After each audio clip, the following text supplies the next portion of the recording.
لالچ ایک ایسی بیماری ہے جو انسان کی آنکھوں پر ہوس کے پردے ڈال دیتی ہے. اس کے پاس بہت زیادہ دولت ہونے کے باوجود بھی اسے یہی محسوس ہوتا ہے کہ میرے پاس تو کچھ بھی نہیں. یہ ایک بیماری ہے اور یہ انسان کو دنیا اور آخرت دونوں میں ذلیل کروا کے رکھ دیتی ہے.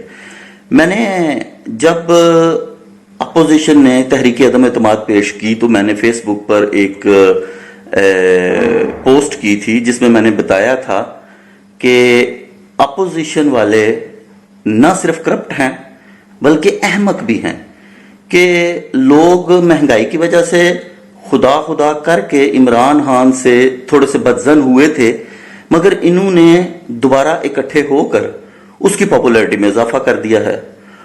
اور آج اس چیز جو میں نے پیشن گوئی کی تھی وہ ثابت ہو چکی ہے کہ دیکھیں اس اپوزیشن یہ بڑی خوش ہو رہی ہے کہ ہم نے عمران خان سے اس کی حکومت چھین لی ہے. اور تم نے اس سے اس کی حکومت نہیں چھینی، تم واقعہ ہی بے وقوف لوگ ہو. او پگلو، اس نے تم سے پوری قوم چھین لی ہے. تم دیکھ لو، یورپ دیکھ لو، امریکہ میں دیکھ لو، انگلینڈ میں دیکھ لو، دبئی میں دیکھ لو، پاکستان میں دیکھ لو، سارے لوگ عمران خان اور اس کے لیے جلسے نکال رہے ہیں، رو رہے ہیں، دعائیں کر رہے ہیں.